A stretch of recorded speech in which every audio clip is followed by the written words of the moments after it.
Welcome to this tutorial, which is about linear equations. It will explain the method for solving them, and also there'll be questions for you to practice to deepen your understanding. What is a linear equation? Linear refers to the letter in it, in this case x, not having any greater powers. So there's no x squared or x cubes, etc. in it. To solve an equation, we need to work out what the missing value is.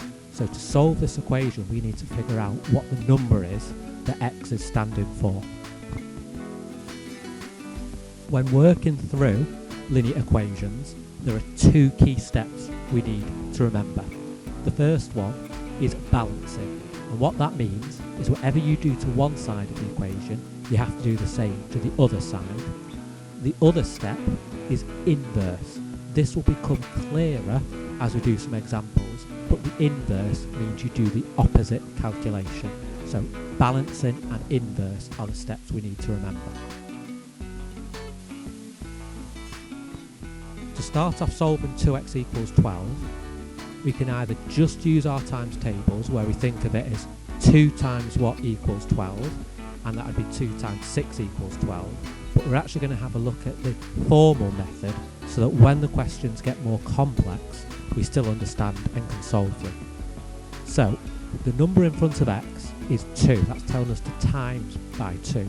So to solve it, we're going to do the opposite, the inverse, to divide by 2.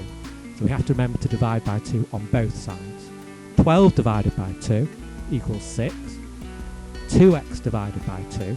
To divide a number and a letter together, so 2x by a number, you ignore the letter and just do the numbers. So 2 divided by 2, and that's 1. We don't need to write 1x because a letter by itself is just 1. Here are some questions for you to practice. Remember the key steps. So the inverse, do the opposite. So the number in front of the letter x, do the opposite of that, so divide by the number. And remember the balancing hints, you do the same to both sides. Pause the video whilst you're attempting the questions, and then unpause it to see the answers.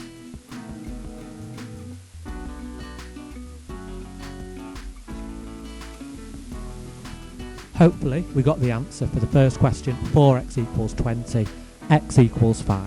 So we divided by the inverse, so 4 in front of x is telling you to times by 4, so the inverse, the opposite, is divide by 4, and that gives you x equals 5. The second question, 3x equals 18, the inverse of timesing by 3, the number in front of the x, is divide by 3. 3x divided by 3 is 1x, and you can just write it as x.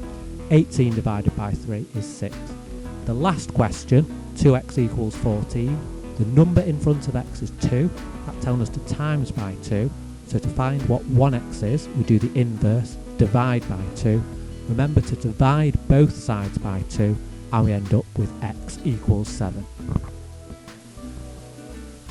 We're now going to move on to the next part of the method, which is how to solve equations like 3x add 5 equals 17.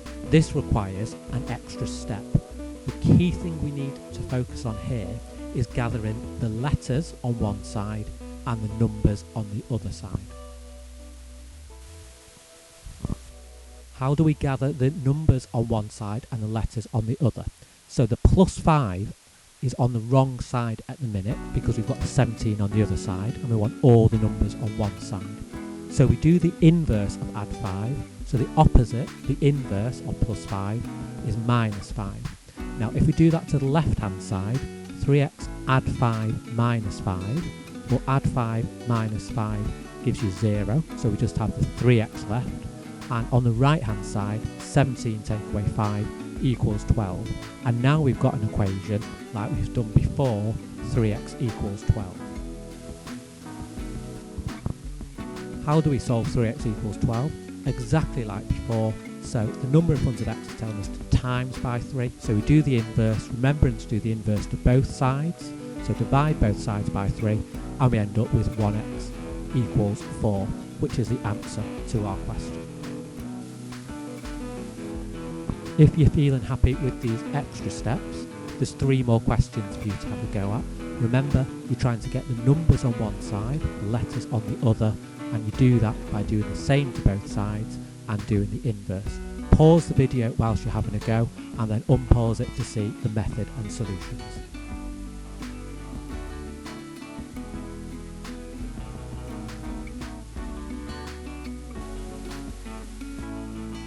Here are the answers. So the answer to the first question, 6x add 2 equals 20, is 3.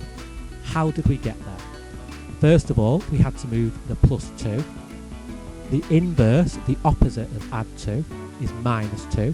So we minus 2 from both sides. That left us with 6x on one side, 20 take away 2 equals 18 on the other. And then from 6x equals 18, we divided both sides by 6, and that gave us x equals 3.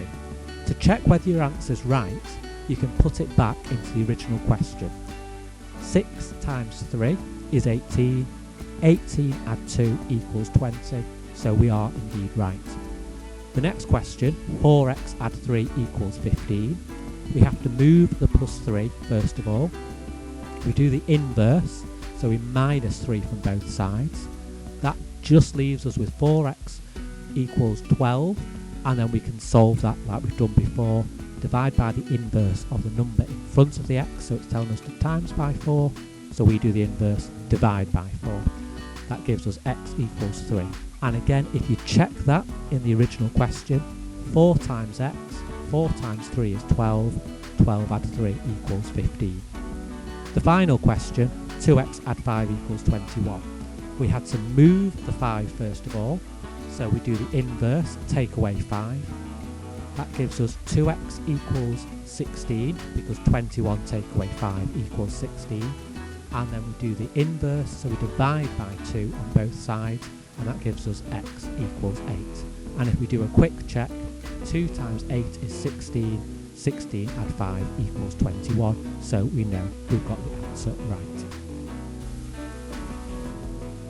Just wanted to show you this extra thing. In all the examples we've done so far, we've always had something like 2x add 5 or 2x add 8.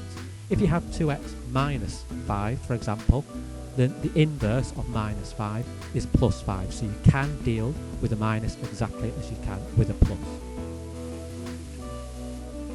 Again, following the same steps, so doing the inverse and remembering the balancing of doing the same to both sides.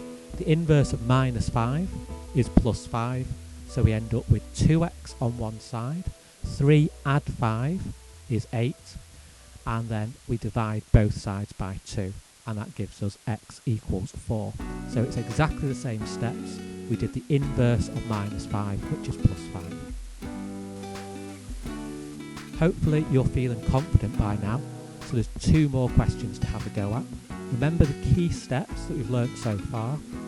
The first key step is you want to get the letters on one side and the numbers on the other, and you do that by doing the inverse and making sure you do the same to each side. Pause the video whilst you have a go at these questions and then unpause it to see the solutions.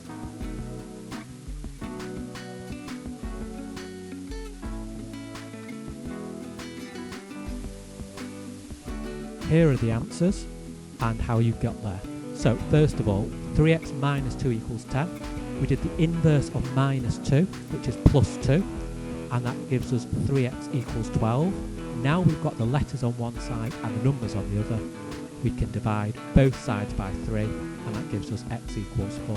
If we check that in the original question, that gives us 3 times 4 is 12, 12 take away 2 is 10, so we know we've got the right answer. 4x minus 7 equals 5. We want to get the letters on one side, the numbers on the other, so we have to deal with the minus 7. We deal with it by doing the inverse of plus 7 to both sides. That gives us 4x on one side, 5 add 7 equals 12 on the other. And then to deal with 4x equals 12, we divide both sides by 4. That gives us x equals 3. And if you check that, 4 times 3 is 12. 12 take away 7 is 5. We know you've got the right answer. I hope this video has been useful in explaining linear algebra and how to solve questions. If it has been, please like, and if you want more videos, please subscribe to my channel. There's other maths videos and grammar videos. Thank you for watching.